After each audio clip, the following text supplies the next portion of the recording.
Hey, what's going on, everybody? Welcome in. It's Monday afternoon. I'm back in town. Got Megan here with me, and we are barreling towards the start of the regular season for the Colorado Avalanche. As they're whittling this roster down, some of the battles for certain positions are coming a little bit more clear, and we're just getting a lot more clarity on where this roster is going to land come opening night in Los Angeles. We're going to get into all of that today. It's been about a week since we've had a pod here. I was out of town. We launched the official Eagles pod last week. So a lot to catch up on. Looking forward to it. Like I said, I'm Jesse Montano. I'm going to be joined by Meghan Angley in just a moment. We got Ashley and John back there behind the glass. Want to start off by reminding you guys about our great friends over at RefiJet. Did you know that you could refinance your auto loan? Well, with RefiJet, you could save around $150 every single month, all with just a soft credit pull and zero hassle. Lower payments, flexible terms, even some cash back in your pocket from your car's equity. RefiJet does the work. You get the savings. Start today at refijet.com, the faster, easier way to refinance. Hello and welcome in. Please do not leave your luggage unattended on the station.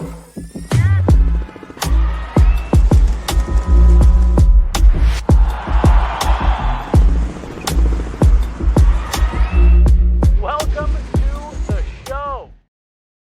Hey, everybody. Welcome in. Guerilla Sports Off Ice, brought to you by RefiJet. I'm Jesse Montano. She is Meghan Angley. It's Monday.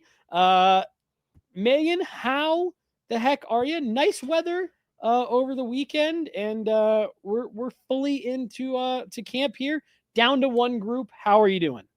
I realized I've had hockey zoomies. Like the last couple of days, I've had that kind of high energy, like Tigger bouncing on his tail. I've had that high energy feeling just because hockey is back. I'm back in a rink on a regular basis. We were talking just before the pod went live how we're trying to contain building up hype around this team, but the problems that are presented to the Avs right now are still such small problems, and we're starting to see answers emerge for some of these even before opening night has come. And so I'm just getting excited with how solid and how many questions have been answered going into this year that aren't looming over their heads the way it has been in past seasons. And it's got me really excited just to be back in a rink watching hockey again. Yeah, and like you said, it's the it feels like a little bit like media, fans, and even the team and players, coaches, everyone kind of got tired of training camp. Let's let's get this on to the next week. In a way different than in years past. And again, like I think back to not just last season before that, and coming out of the cup year, where there was a lot going on at camp that it was like, all right, there's jobs up for grabs here. See, coming out of the cup year, you got a new goaltender, Alexander Georgiev, and there's just been so many question marks, and it's felt like you've needed the time in training camp to get all this stuff kind of figured out. But in the same kind of light as the off season, no, it's kind of business as usual. There's a spot or two that they need to get buttoned up, but otherwise let's go and let's get on to the games. And I think everyone's excited about this team. Do want to start by just giving the latest update. This news came out yesterday. So a lot of you have probably seen it, but just to, make sure that it's out there. For one, Alex Barré-Boulet, Ty Felber, Jason Poland, and TJ Tynan all clear waivers and have been reassigned to the Eagles. They're getting going for Eagles camp, which started this morning, Megan. But then in addition to that, the latest cuts for the Avs, which did, again, like I said, come yesterday, Ronnie Attard, Chase Bradley, Alex Gagne, Cooper Gay, and Kyle Kaiser. Megan, no surprises here whatsoever. You could maybe make the argument, a little surprised they didn't keep Ivan or Alex Gagne around just to get them a few more reps here through these last couple preseason games. You could probably even make that argument for Chase Bradley as well, but no real surprises. Has there been anything, you and I talked a little bit about Ivan this morning when we were at the practice rink. Has there been anything that's jumped out to you about these cuts, guys that have already been reassigned, or maybe guys that are still sticking around maybe later than you thought they would? I've rationalized a lot of it pretty quickly. So seeing Sam Girard participate in most of the full practice today, he looks to be close to returning, and it hasn't been ruled out that he could even get into some preseason action. So even if that doesn't happen, his timeline is so close that a reassignment to a player like Barons, for example, makes a lot of sense. Jared Bednar said he wasn't interested in his body of work in college. He needs to see him get in games. And so that is really going to happen, going down to Eagles camp and getting in Eagles games, especially because I don't think that spot on the left side that was previously open because of Girard's absence is really open anymore. And so from the defensive standpoint, that kind of makes sense to me. And I think Jared Bednar likes to reward players who've had a good camp by keeping them around longer. And so to that end, I think that's why we're still seeing Wyatt Ahmet and Jack Ashan up with the Avs. They got in NHL games at the end of last year. They've built a lot more trust. Jared Bednar has more familiarity with them. I really like those players too. So that's where I've rationalized maybe those decisions, because I obviously was and still continue to be high on Barons, but that makes some sense to me. Ronnie Attard, a player that I think in that like Magnus game initially earned a little shout out from Jared Bednar. He's a right-handed defenseman. They really just have an excess of that at the moment. Going to the forward side is where maybe it's more intriguing. Can I interrupt you real quick on the back end? Did you mention Jack Ashan there? I did. Okay. All right. Because we were talking about him today, and I apologize. I was pulling up to make sure, because I always get him and Wyatt Ahmet. Like Ashan, Ahmet, I get their names mixed. And so I had heard you just saying Ahmet. So I just wanted to pause real quick on Ashan, because me and Evan were talking about him this morning. Jared really likes this guy. Jared Bednar really seems to like him. He's got to be one of the smaller defensemen in the NHL when he plays. But I just wanted to, like I said, I apologize. I missed what you said there because I was making sure that I had Jack Ashan and Wyatt Ahmet clear in my head. Keaton Middleton, look out a little bit. He really seems to like Jack Ashan, and I'm not saying that it's unwarranted. I'm not fooled. Hold on. Hold on. And like I said, we can come back to that. I hate to interrupt you. I just wanted to put that out there, that the three of us were talking about it this morning. Like, man, what is it that he just loves about this dude? Well, I think I kind of, not to take away from what Jack Ashan does well, but I group what both Wyatt Ahmet and Jack Ashan do well as the reason why Jared Bednar likes both, and they're different players. Wyatt Ahmet is a little bit more physically engaged, also another undersized player. And so his battle, and honestly just his defensive prowess. He has had some really responsible reads defending on the rush. And Jack Ashan, I think, has the skating and the vision that falls in line with the way that the Avs like to play, but he has the responsibility and the experience. And that's where he beats out players like Barron. So the strength of Ashan's skating is up there. Sure. I've shouted out Barron's, but Jack Ashan, especially in that skate test at the beginning of camp, was one of the best out there. So his strength of skating and for Jack Ashan is where he's earning a lot of credit, and then the hard work that comes with it. Responsible, experienced. The Eels sorely missed him. So he had an injury at the end of last year, and they sorely missed him quarterbacking their power play. And so obviously Jacob McDonald shares in that responsibility on the Eagles side too, but Jack Ashan's a huge part of their power play success too. And that goes back to that high IQ vision offensive side of the puck, but very responsible in his own end too, despite being a smaller player. And so that strength of skating gets him out of some trouble. So one, they deserve their flowers, but Jared Bednar loves the physicality and just the size threat that Keaton Middleton offers. That's where I said, I'm not full. No. And I think I said that a little tongue in cheek, I know, about Keaton, but again, and it's more than anything else, because I want to give a shout out to Keaton Middleton too. I don't think he's had a bad camp. I think he's had a fine camp, and I think he had a great conversation with Corey Massack the other day. That I think the mindset, the mentality, all that stuff is there for Keaton Middleton. So I mostly say that tongue in cheek, and more of there is something that Jared Bednar really, really likes about Jack Ashan and Wyatt Ahmet. But he is specifically called out Jack Ashan a couple times in press conferences saying, I loved what he did for us last year in those last, 2-3 games. I loved what he did for us. I've loved his camp. And I think he's been good. I think so too. But those little player stat cards that come out, like just a strong possession player, highly engaged. I like a lot of aspects of Jack Drury's game. And I think, just in terms of what's needing to be represented now for that D-core coming together, it's kind of the depth at this point, right? Like they're going to give Malinsky that try on his offside.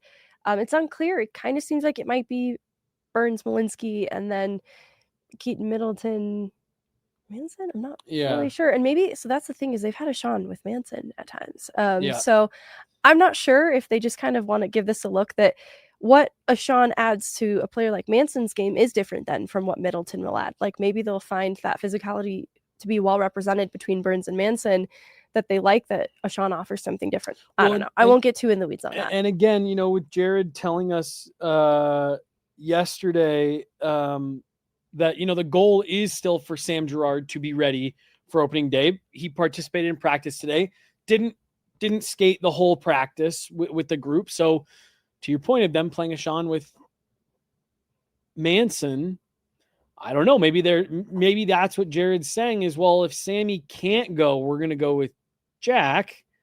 And if he can, then, whatever, we'll just, we'll move the guys around. And because when you look at like what you're replacing in Girard, Jack Drury is a great fit for that, more so than Middleton. And I mean, even in lesser experienced Barons, who I was advocating for, like Jack Drury actually makes so much sense. Yeah. I'm sorry. I just wanted to make sure we pause real quick on a Sean. Give him some flowers in particular. Yeah. Because again, give him credit. And I don't mean to keep leaving Wyatt out of this, but they both had good camps and it's had an impression on I just love Wyatt Ahmet. He is such a warrior and I trust him so much in every situation. I think he's so responsible and it's just that heart, that compete that he plays with that kind of gives him that edge in my eyes. But Jack Drury's skating is also such a strength of his. So sorry, let's go to the forwards. All right, forward side. Here's where it's interesting for me. Kind of notably then the forwards that are still up with the Avs that are in that 13th forward spot conversation, just because Logan O'Connor, on the ice often here throughout camp appears like he'll be ready to go sooner rather than later, but still expected to miss time. So there is still that kind of winger spot then to be filled, but Jokki Viranta exists. So kind of want to address that off the top, but Gavin Brindley has stuck around. That is noteworthy. Matt Steinberg is still up with the team. Daniil Gushin still up with the team. And so of those forwards that are still there, that's where maybe the Ivan part and Bardakov, who I think has solidly filled that 4C role. And then Nikita Prishepov left the game early. So I actually worry that he might be just dealing with an injury. I don't know that that's quite the same story as like earning that spot. I'll pause and wait to see. For me, on Bardakov, just my perspective, Megan, I don't know who's going to beat him out for that 4C spot. I would say it's pretty close to, that's locked up. You can damn near write his name in pen for that 4C role. I've been really impressed. I think he does a lot of things well. He's big. He's not afraid to play physical. He's good skater, gets to the front of the net. And again, just, mindset, mentality, seems like he's got, even with the language barrier, seems like he's got the type of Jared Bednar guy, right? Type of guy. So I just wanted to see if, you felt any different than that. To me, like I said, I think Bardakov is pretty sealed up there. I agree. And that's why I almost omitted him from my list of forwards who have still stuck around, because in my eyes, he's kind of in a separate category. The position that I think he's filling isn't that winger spot up for grabs. It's obviously that 4C spot. And that's where it was interesting is if, not then some of the other guys, like if it was Bardakov, then that still leaves like an Ivan who can play wing and a Prishepov who can play wing. And so that's where it gets interesting, where like Gavin Brindley has had a very good camp. But the things I've liked about Bardakov as the 4C, just to corroborate that, I find it significant that Nolan Pratt specifically talked about his positioning in reads in the D zone, especially on arrivals. And I think that is an important part of D-zone coverage. And that can be a difficult part too in making that adjustment to North American ice to read correctly. Yep. And so I think asserting himself using his physicality, one, to see him so highly engaged is very encouraging. That is hard to teach players who don't ordinarily just know how to use their bodies in that way. And he does. And so he utilizes his physicality not only to assert himself in his own end. So like he's gapping up on guys and taking away lanes just by being a big body that's there and being persistent. And I'm seeing better stick plays too in some of those reads. So I really like that because that's obviously an important part, especially in a depth player. Yep. At the dot, no qualms there. And then in the offensive zone is where I've also liked him, and getting up ice. He uses his speed in transition and the power behind it to just kind of go through players and give himself more paths up ice because of the strength of his skating and the speed and power behind it. So I think that's going to be significant in just getting a little bit more offensive opportunities injected into that bottom six. Well, and then, then the way that he uses his physicality in the O-zone is then just an extension of how he can win back pucks and extend possession. And I see, chipping in pucks, winning the pucks back then in battle, and then driving to the net and getting a great feed from MacKinnon, I believe it was, in this Dallas game. And so that nose for the net too. It's a great to have a little bit of that offensive instinct, but a lot of it is really operating because he is physical and he knows how to leverage it. So I want to say, and I hope Mark's not listening. He doesn't take any offense to this, but here's what I like so much about Bart. Everything you just said. And I believe Jared Bednar even alluded to this a little bit. This is not the typical KHL player that comes over to North America to try to, make it in the NHL because they've been a top line player, high scorer, leading scorer, top defense. No, this is a guy who honestly played a similar role in the KHL and did it really, really well. And so I like the fact that this is a guy. I mean, how many different stories have we heard about players that come over from the KHL and are dumbfounded at the concept of dumping and chasing? Right. You want me to give the puck up and go to the net? What are you talking about? I'd rather, toe drag between my legs and take shots from between the dot. And he's just not, from day one of camp, Bardakov has not shown any of those prototypical KHL player coming over to try to play in the NHL type tendencies. And I've just been really impressed at how much he has seemed prepared to play in this role that he's in. And he's doing all the little things, right.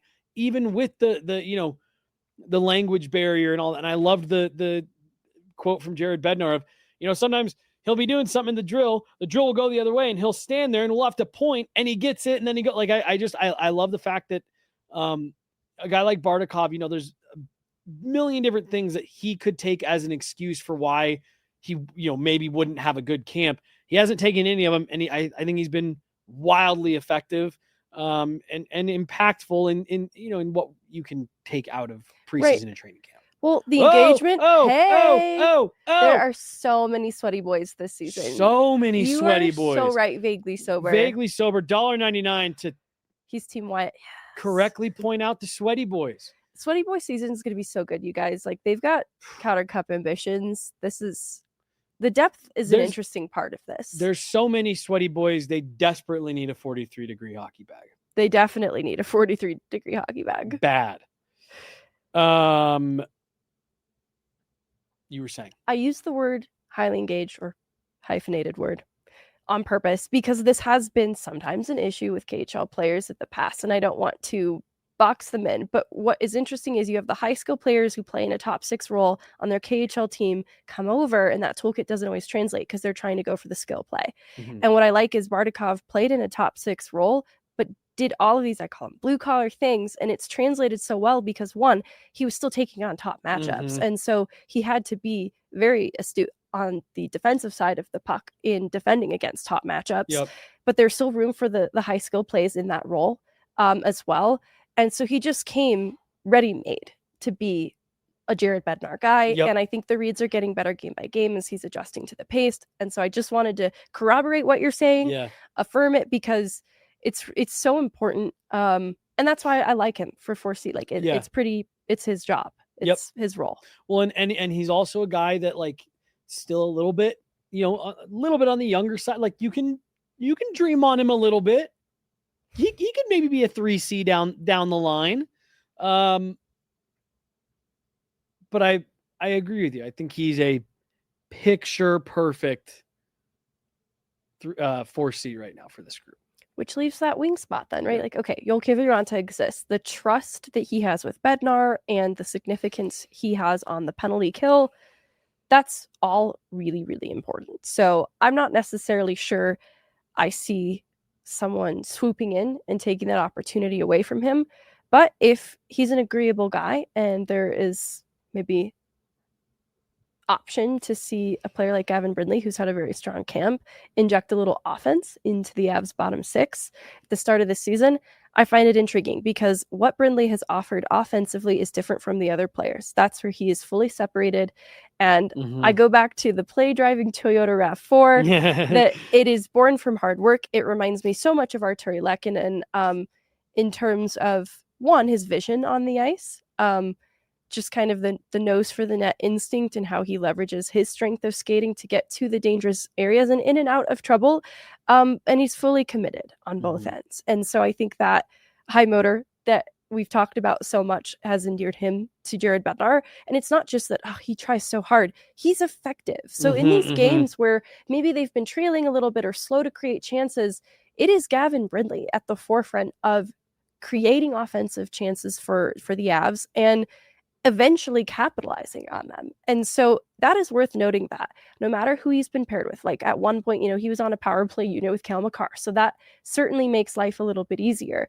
But he's had different talent going now in this Dallas game, and he has found ways to, take advantage then of whoever he's playing alongside, whatever the matchup is, he can find offense in that moment. And that's kind of a Artturi Lehkonen clutch goal type quality that I find really interesting to have represented in the bottom six. So I won't say he's swooped in and taken Kiviranta's job by any means for the reasons I just mentioned. But Gavin Brindley, especially given his struggles to produce at the AHL level last year, has come with a really clear difference to start this year.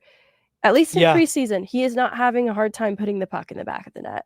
And this is, a mixture of talent on either side, but there's NHL talent in these lineups for these preseason games. So to me, it's a significant sign that he's had a big off season. I think it's exciting. You can definitely dream on this kid because he's 20 years old. The upside in this return for that, Columbus trade earlier in the summer, it's really fun. It's really exciting.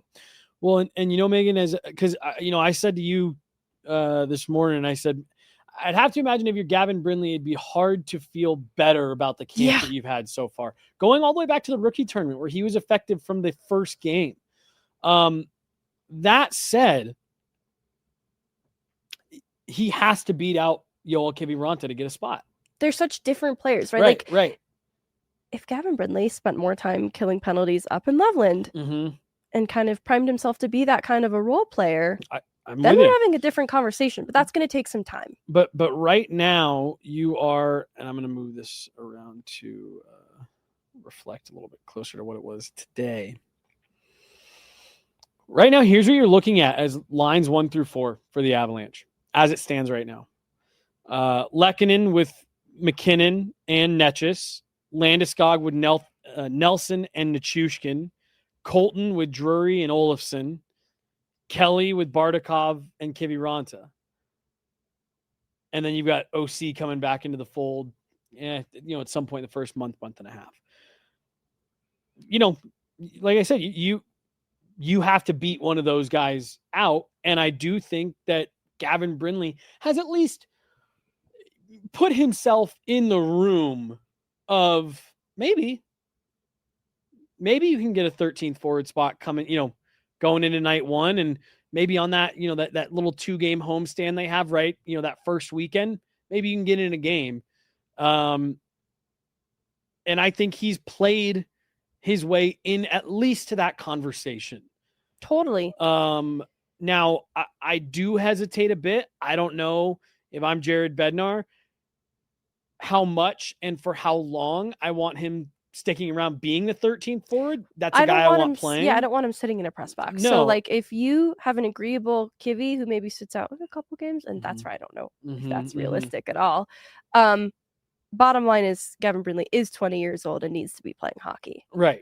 And so, like I said, I'm cool with it where you say, hey, we're going to take him with us to LA. We're come back home and we're going to play, Dallas and Seattle, I think, or Dallas and Utah, and he'll play in one of those home games. Reward him. Right. Then I'm totally down with that. Then reassign him, call up whoever, someone you don't have to put through waivers. I know you would have to put him through, call up Jason Poland. If he's still within that 30 days, let him hang around to be that 13th forward while OC works his way back. But yeah, like I said, I think you have to give full credit to Gavin Brindley. He's played himself into that conversation. I know people will ask Daniil Gushin. You made the comment today. You're like, I'm not fully sure why he's still sticking around. You do have a couple more preseason games on the road that maybe they're wanting to keep some of these guys in to get the looks. But for me, Gushin has all of the same problems that Brindley does in terms of climbing over guys, but he also has to climb over Gavin Brindley. And I just don't see that happening in the next week. Here's where I felt a little frustration is like, I just don't think Daniil Gushin has showed well enough in this camp to get those reps over Ivan. Ivan, who had I think he's had a couple decent games through this point. And that's where I've rationalized it, though. Gushin is a prolific goal scorer in the American League. So I think there's just kind of wait and see. We can afford. We have the runway in preseason to see if we can get something out of this and get something like this going, catch a spark here in preseason. With Ivan, though, because Jared Bednar very explicitly called out that he went back to the American League after getting up in those games with the Avs, and he just didn't get the job done. He didn't produce at the same clip. So it's like, yeah, you can produce up here when you're playing bumper and Nathan MacKinnon's feeding you pucks on the power play, but can you do that again at the American League level? And he didn't. And so I think this is giving him a fast track to prove that. Like, okay, we're going to go, you're going to get in some games here in Loveland early. If he starts producing, then I think he puts himself back in this conversation ahead of a player like Gushin, even though Gushin's still up with the Avs right now. So let's throw this last comment here from Jackie Moon. Here's the problem. And this is, again, what you and I were talking about this morning. This is Gavin Brindley's number one issue right now. He's played really well. He's shown really well. I don't know if he's what they need. With you signing Olofsson, your top six is really solidified.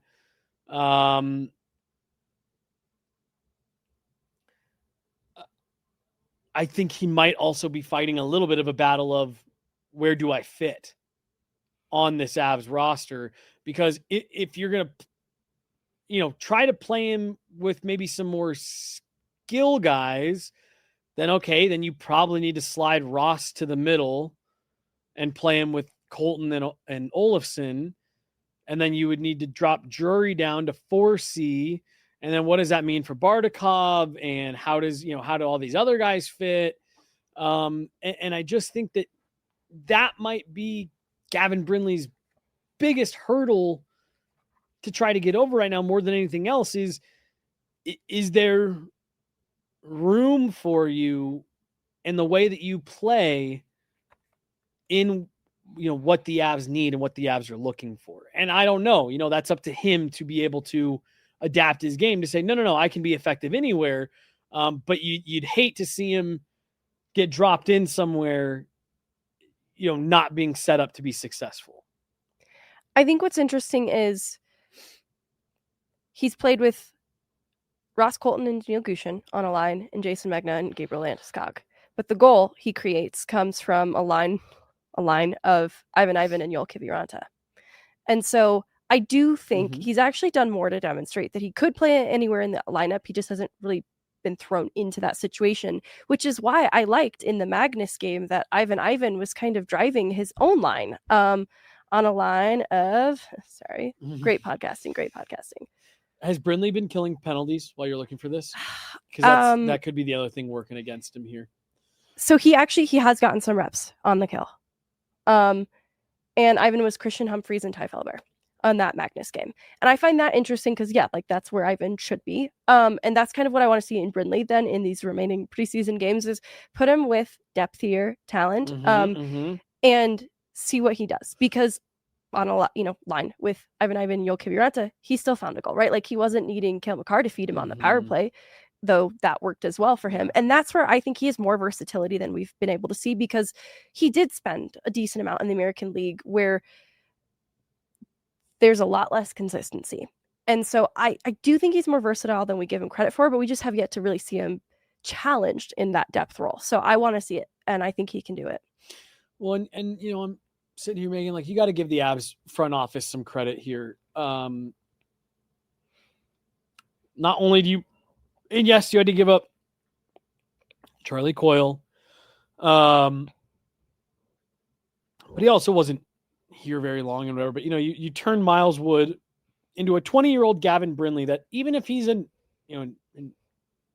Eagles guy and just an Eagles guy this year, like you just said a minute ago, there's 20 years old. He's shown really well in camp. You can dream on him. Hey, that could be a second line player for us one day. And then we got to get into the season and see where the chips fall with this kid. But if you turn Curtis McDermott into an effective every night NHL center in Zakhar Bardakov for you, like that's a great bit of business. That's already huge. That's an already great bit of business that you're talking about. Hey, maybe there's our 4C solution. This isn't meant to be a shot at Curtis McDermott, but they didn't play him. You know what I mean? Like I wasn't the one who was putting Curtis McDermott in the press box every night. For you to turn a guy who was at best, a 4-minute a night guy into and again, we got to see where things fall. But if you turn that into a legitimate player with Bardakov, you flip Miles Wood, a contract he desperately needed out from underneath. You turn that into a Gavin Brindley. Like, yeah, that's not going to be enough to win them, top prospect pipeline awards from The Athletic. But hey, you're making moves that have real life consequences for your NHL roster, and you hope in a positive direction. I just want to give a quick shout out. We just spent the last 20 minutes talking about Zakhar Bardakov and Gavin Brindley. Those are two guys the Avs did not have in their prospect pipeline this time last year. No, like I've always been high on Gavin Brindley, a high second round pick that some people thought could even go late in the first round. And where I'm at with him is he, I think, has the potential to build into a player like Artturi Lehkonen that could be deployed in a top 6 one day. They don't need that from him right now. Yep. There's not room for that right now. Right. But this is where I go back to this, you can dream on this kid. There's a lot of opportunity waiting for him in Loveland because the Eagles, they lose some goal scoring. They lose Matthew Phillips. I guess, Oscar Olofsson's no longer in the picture too. But, that's part of it, right? And so it's like, okay, they've added Barboulet, they've added Daniel Gushin, but they've also added Gavin Brindley to that top 6 picture. And so, sorry, that was kind of loud. So anyways, there's opportunity that waits for Gavin Brindley in Loveland to just continue to get better and maybe grow into this kind of Artturi Lehkonen puck hound, but with great vision type role one day. I mean, Megan, even them flipping Oscar Olofsson into Daniil Gushin, again, a guy who struggled to perform at the AHL level, to a guy who set a record for the most scored, goals scored in San Jose Barracuda history. So it's like, okay, even if you get just that out of him, that's already an improvement. Yeah, no, like the Eagles are not going to be complaining that they don't have to worry about that guy in the Pacific Division anymore. He's theirs now. And as we talked about last week on the official Colorado Eagles podcast, which make sure you go check out, you're building a team to win up there as well, right? Like the Colorado Eagles are trying to put together a group this year that they feel can compete, that they feel can make a run at a Calder Cup. And so just, taking some players, some parts of your organization that weren't working for you, that weren't giving you what you need, and turning them into a handful of viable options that are going to give you some different looks. And again, who knows? Maybe Bardakov ends up being just okay. O'Connor comes back and they, kind of reassemble that line, go out and trade for a 3C and it's whatever. But again, turning Curtis McDermott into a guy that has that upside, turning Oscar Olofsson into a guy that has crazy American League production and some NHL potential is great. And turning Miles Wood into a guy that I think at 20 years old, you can legitimately say, yep, Gavin Brindley is one of their top prospects they're looking to convert into a full-time NHL over the next 2 to 3 seasons. Yeah. And they don't need to go out and trade for a 3C because they already have one. Right. I'm just kidding. I'm not sure how I feel about this, you guys. But so let's talk about it. Do you want to hear from Ross first, or do you want to talk a little bit about this and then hear from Ross after? we can talk. We can hear from Ross. All right. So Megan caught up with Ross Colton this morning at practice. Him, Jack Drury are in the conversation, for 3C. But let's hear what Ross Colton, friend of the show, had to say today after practice. Jared said that you would try your best in the middle and get into the game against Dallas. How did it feel for you? It was fine. I mean, preseason games, I was trying to get my legs under me. First game in a while. I've had a couple weeks here in camp and haven't played center once, and then kind of just got chucked in the game. So wasn't much time to think about it. I didn't really know I was playing there until I showed up to the rink. So almost better that way, just kind of feeling it out. I felt like I was pretty good in the dot, and just took a period or two to kind of, find the areas and kind of, find the puck. I feel like the first 2 periods we were kind of just chasing it around, but sloppy game, a lot of power play, so it's kind of tough to say. Something Jared talked about with Parker Kelly on the wing that he can be more involved on the forecheck, and you talked about bringing a little bit more physicality and grit. Do you find that true of your game, that you can be a little bit more involved on that side of the puck when you're on the wall? Yeah, it's tough. I mean, it depends. Sometimes you're always behind the play when you're the centerman, and then you're kind of not involved. But then, I don't know, I like to try and think that I like to be in the middle of the zone there, where if pucks are getting deep, I have a lot of speed and I can be F1, whereas when I'm on the wing, sometimes you're flat-footed. So, I don't know, it's sometimes yes, sometimes no. It's kind of, that's just a feeling out process with the game. I feel like sometimes with the wing, I am way more involved on the forecheck, and then other games, sometimes at center I am. So it's kind of tough to say. And Parker Kelly talked about how he felt you decided to get opened up more on the wall. Yeah. Do you feel that's true at all for you? The offensive side? Yeah. I personally feel the opposite. I feel like when you're the centerman, the puck's always on your stick. You come through the neutral zone, you have speed, you kind of demand it more. Whereas I just feel like at times, maybe you're slashing out of the zone and you get pucks. There are times where, if you're not getting it, I feel like you're just chasing it around more. It's kind of, I feel like the plays always run through the centerman. So at times I always like that better because I feel like the puck's on my stick way more and I'm not just chasing it around on the forecheck. Can you tell me a little bit more about dictating play and being a distributor on the line? Yeah. No, it comes with confidence. I feel like, when you got a lot of chemistry with your line mates and they kind of know where you're going to be, and especially when you're a centerman or if you're flying through the middle and they can kind of just chip pucks to you, they trust you, they know where you're going to be, they know you're going to be in the middle of the ice there and kind of supporting them. That I feel like it just makes the game easier. So I feel that way on the wing too. So that's just a matter of getting chemistry with line mates, feeling them out, and kind of gelling together. And speaking of chemistry, you've played with Jack Drury a little bit now. How do you feel about the chemistry you guys have built and finding each other on the ice? Yeah, hopefully we get to play on a line in one of these games here coming up soon. I mean, we've been doing a good job in practice. I feel like, especially I feel like we're getting a lot of reps against Nate's line, so it's good for us for responsibility in the D zone and stuff like that. They're obviously the best players in the league, so that's good for us to, get practice reps in and just gel together. So it's tough to say right now. I mean, we feel good on the ice in practice, but again, you got to get into a game and see how you're going to gel. And then in looking at the power play, it feels like maybe it's just going through some growing pains, in-game, in practice even. Yeah. What would that boil down to? Is that new personnel, or are you guys trying new things? Nah, I think it's just same thing. You just got to get some game reps. I mean, stuff. I mean, I feel like you never score too much in practice. They know what we're doing. They kind of know exactly the plays and stuff like that. And you're sitting back a little more and pressuring out. So it's tough to say. I mean, the other game, obviously, just different personnel, guys playing where they've never played before. So that's going to happen. I mean, I have, all the confidence in the world that, come game one, we'll be ready to go. And because one of the keys for you is finding line mates that you do gel with, do you really value these preseason games as experimental to get comfortable with that kind of thing? Yeah, yes and no. I mean, in the same breath, you just want to get your game legs under you. I think you don't want to do too much. I mean, there's guys out there that are running around, being idiots out there. They got to keep your head up, and you don't want to get hurt because they mean absolutely nothing. So,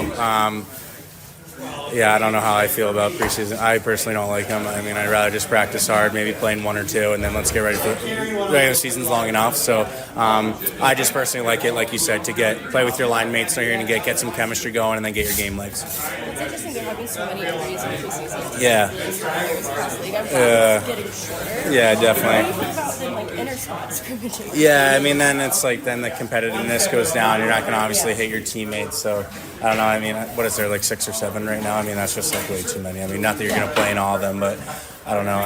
When I was on the other side of it and younger, it was like, okay, this is my chance to prove that I'm here, I can play. And so you kind of attacked it in a different way. And then as you get older, it's not that you don't want to compete or anything like that, but it's just, I don't know, you have a different sense of like, all right, you know how long the season is, it's grueling. You have these young kids running around being idiots out there that you got to be careful. Thank you so much. Appreciate it. All right, there we go. That was Ross Colton, number 20 for the Colorado Avalanche. I think there's a lot that's really interesting there, Megan. I agree. I mentioned to you as we were saying, one of my favorite guys to talk to. Yes. Was really lucky we had him on the we were really lucky we had him on the show. Awesome. He's awesome. He's always very honest. And he just kind of he not only tells you what he thinks and how he feels, but you can, he is not afraid to show emotion and, laugh things off, or, he just told you, like, I don't really like preseason. Like, I'd rather us, shorten this up and get through it. Speculation this summer that Ross Colton wasn't happy in Colorado. I don't think that's the case at all, Megan. I think this is a guy who is ultra competitive, first of all. I think he wants to do well. I think he knows what he's capable of. And I think he's a guy who wants the opportunity to prove that.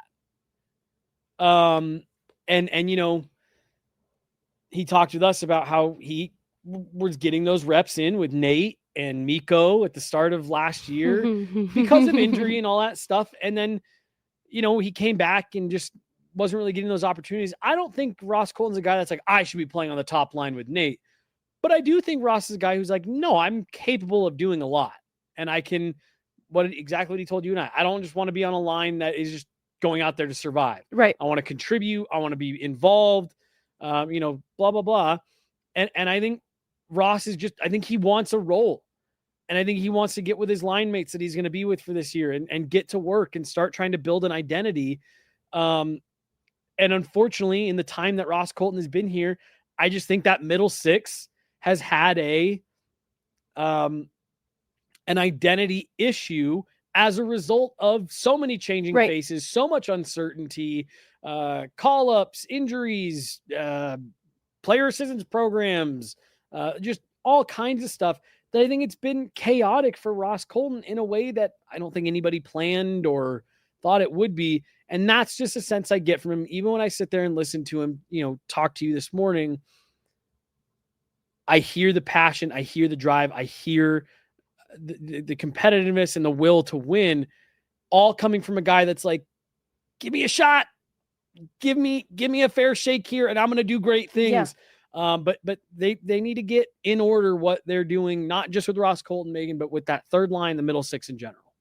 Yeah, I mean, I go back to the summer where I created the idea of cool guy, and this was all with Ross Colton in mind, right? Like, I just want Ross Colton to have the right talent around him that makes sense for the rest of the lineup too, right? It's not a detriment to any other line, and all of the lines are made solid in favor of this happening, but it's also important not to neglect giving Ross Colton some of what he needs, if not all, that environment for success. And so you can hear him say as much that he just wants chemistry, and that comes from a little bit of consistency. And so I go back to some of the first looks we saw of Olofsson, Drury, and Colton.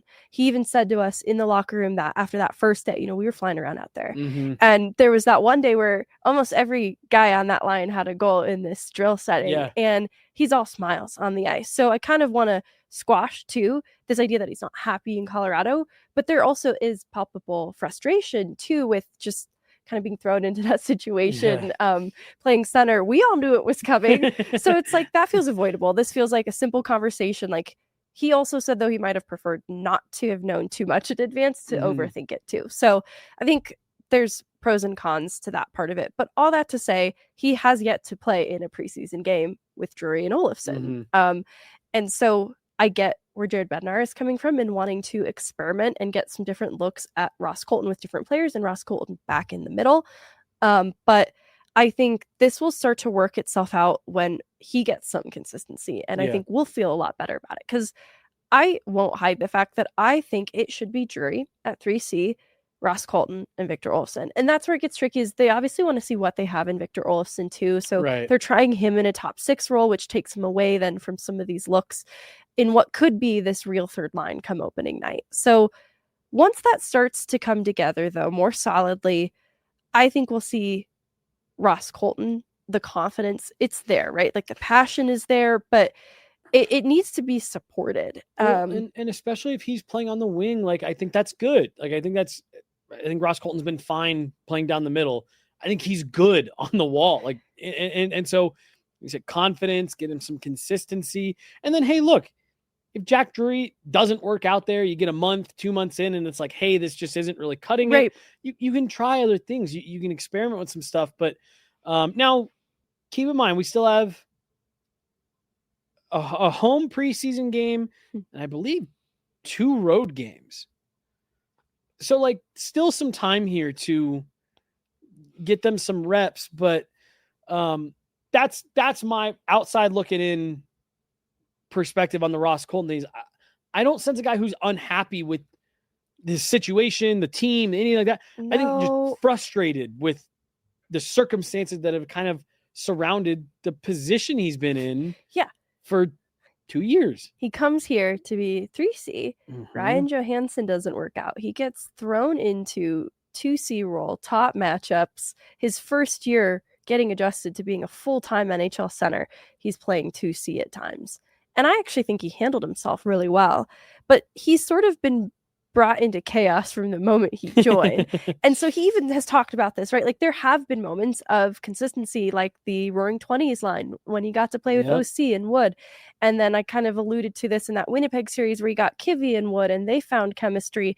I think it's less about, he's not playing with offensive-minded players, though that's part of it. Pause.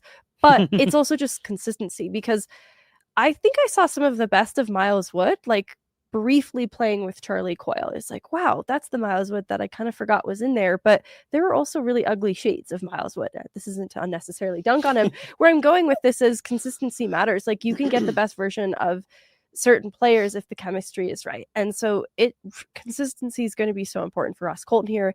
This is not an apathetic player who is checked out and trying to get booted out of Colorado at the first chance. I think this is a guy who doesn't like failure and wants to get this right. Even just his reaction to the question around the power play, right? Like, he's operating on that second unit.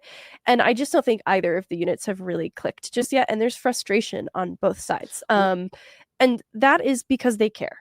Is where I was going with this. Ross Colton cares. He just wants to get these things right. And I think there's still a lot of chaos around him in that bubble. And so I think that the only solution is a little bit of consistency. He on the ice. He hangs around Nathan MacKinnon a lot. I see them talking and joking. I think Ross Colton has a little bit of that. Nathan MacKinnon, competitive spirit, fire in him a bit, like that drive, that will to win. And yeah, I just think that it's like can we get this figured out, please? Yes. I've been asking. He just wants to get it right. I just want to get this figured out so that I can worry about just getting to work and, being the best version of myself. Right. And, there's going to be call-ups and there's going to be, roster spots that are open. There's going to be injuries. Like, there's all kinds of shit that Ross Colton's going to have to deal with throughout the year, and I think Yes, he will, but you can't have a perfect environment. right. But I just feel like, this is me saying this, I don't feel like Ross Colton has had a home base for 2 years. You did trade Miles Wood. Right. Yeah, and then they trade his buddy. But like when things normalize, he goes back to this. Ross Colton knows when everyone's healthy, he plays this role. He hasn't had that. No, he's only briefly had it, and it actually worked pretty well when he did. And I'll point out too, Logan O'Connor's hurt right now. And so like one of his other good friends on this team is not in the regular rotation either. And I think he has good rapport with the other players. Someone in the chat shouted out Landy. I think he's good rapport with the other players. But Ross, you mean? Yes, I just think you're right. That kind of home base. Yeah. He's been in a lot of chaos from the time that he joined. And big credit to him. I think he's made a lot of, the opportunities that he's been in. And, the different situations he's been kind of thrust into. But let's get him, cool guy. Let's get him some support. Right. And again, like I still do look at this roster, even as I read it earlier, and I say you're one bottom 6 piece away from this being like a wow type of roster. And there's a world where Logan O'Connor comes back and Kivi Ranta is your 13th forward. Right. That's kind of crazy. Well, I mean, it's Megan, is that not exactly why you and I talked about that signing the way we did at the time, of like no issues with it? But again, they hadn't signed Olofsson at the time. Right. There was still a glaring need on that third line. And we had said, in an ideal scenario, I think if you're really going on that deep run to the cup that this group believes they can be, and again, this isn't meant to be a shot at all. Like, Kivi's your 13th, and he's the best 13th in the league. But like, that's right. That's 16 goal scorer. You'll Kivi Ranta. Right. But like I always felt like that was how, when OC comes back and you get things kind of finalized, I always felt like Kivi, you're in a really good spot if Yoel Kivi Ranta is your guy that's rotating in. And again, with injuries and all that stuff, he's going to play plenty. But I completely agree with you. There's a world where, yes, it's Yoel Kivi Ranta who sits there as that 13th forward, and the Avs have seen firsthand what that guy can do coming into a playoff series. I love that Ross asked us about that. Didn't I see you scored a hat trick against the Avs in a game 7? It's like, yeah, he did. That was pretty crazy.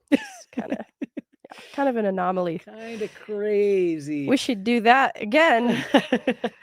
For us. So, but just to your point, Megan, like, you get Ross Colton taken care of, and it helps clean up your bottom 6, and it just makes everything. And I think it's going to naturally work itself out in a lot of ways. And so where I was like, okay, I'm in favor of Colton on the wall, Drury down the middle, because I think with some consistency, I think that Drury does have great vision on the ice and can find Ross, can find Olofsson, and just tee those guys up to shoot. Yeah. I think that could work really well, because I do want to see the shooting instinct for Ross just fully unleashed, unchained. But, I'm not abandoning Ross Colton at center for anything that he did wrong, right? Mm-hmm. It was a little rough, though, this like first preseason game back into it. Yep. And so that was the line with Brindley and Gushin, and I just didn't feel like that was working. So I do like the idea of Ross Colton, though, having ownership of play and being the driver and being the one to dictate it. So I won't fully abandon it. I just want it to work itself out, get him some consistency. Yep, I'm with you. And I just have last thing, like with what Ross talked about, of like, I don't really like preseason. His game doesn't lend well to preseason. He's a guy that's always dialed up to 10, just really intense, ready to hit somebody. And I loved what he said there. Like, yeah, when I was younger, trying to break into the league, those were like, here's my chance. Prove it. But as you get older, it's like, okay, I got 82 of these things ahead of me. Yeah. I can't be, emptying the tank on intensity in a preseason game playing with Daniil Gushin. And he made a great point too. Like, guys on the opposite side of it aren't always playing the right way. And sometimes they're doing things between whistles away from the puck that they shouldn't be doing that put other players in danger.